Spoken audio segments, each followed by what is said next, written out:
আর এর মান। আজকে আমরা শিখব মোলার গ্যাস ধ্রুবকের এসআই একক কি। তো এটি বের করার জন্য আমাকে পিভি ইকুয়াল এনআরটি এই সূত্র দিয়ে বের করতে হবে। তো পিভি ইকুয়াল এনআরটি এটা আমরা জানি। সো আর ইকুয়াল আমরা লিখতে পারি পিভি বাই এনটি। এখন তোমরা খেয়াল করো, আমরা এই আর এর মানটা এসআই এককে বের করব এবং কন্ডিশনটা হবে এসটিপি। হ্যাঁ, আর এর মানটা এসআই এককে এবং এসটিপি কন্ডিশনে বের করব। তাহলে দেখো, এসটিপিতে পি ইকুয়াল আমরা জানি 1 এটিএম, কিন্তু এটিএম আবার এসআই একক না, কিন্তু তাই আমরা এটিএম কে প্যাসকেলে কনভার্ট করব। 1 এটিএম ইকুয়াল আমরা জানি 101325 প্যাসকেল। এরপর দেখো টি, টি ইকুয়াল 0 ডিগ্রি সেলসিয়াস বা 273 ক্যালভিন। এরপরে এন, এন ইকুয়াল দেখো আর কি, আর হচ্ছে মোলার গ্যাস ধ্রুবক, অর্থাৎ 1 মোল পরিমাণ পদার্থের জন্য আর কনস্ট্যান্ট। তো এন ইকুয়াল হবে 1 মোল। এরপরে দেখো ভি, ভলিউম হচ্ছে 1 মোল গ্যাসের ভলিউম হচ্ছে 22.4 লিটার।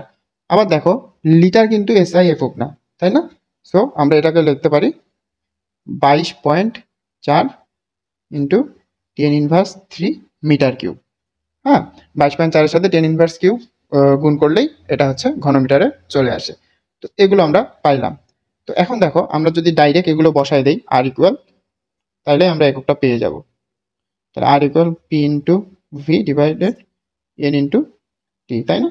যদি আমরা এই মানগুলো এখানে বসাই এবং ক্যালকুলেশন করি, তাহলে আমরা যেটা পাবো সেটা হচ্ছে 8.314, হ্যাঁ, জুল পার মোল পার কেলভিন।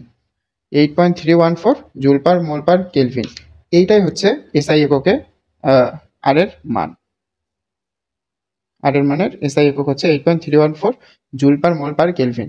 তোমরা খেয়াল করো, এইটা কিন্তু আর এর সঠিক মান না আসলে।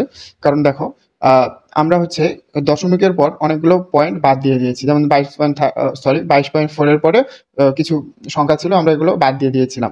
তো আর এর মেইন যে মান সেটা ইকুয়াল লেখা হয় 8.316 জুল পার মোল পার কেলভিন। এটা হচ্ছে আর এর এসআই একক।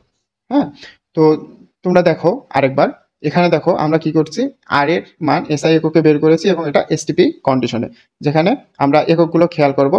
পি এর একক নিয়েছি প্যাসকেলে এসআই এককে, এবং ভি এর এককটাও এসআই এককে নিয়েছি। এরপরে আমরা এই মানগুলো বসাই দিয়ে আমরা একটা একক পেয়েছি আর সেটা হচ্ছে 8.316 জুল পার মোল পার কেলভিন, অথবা 8.314 জুল পার মোল পার কেলভিন।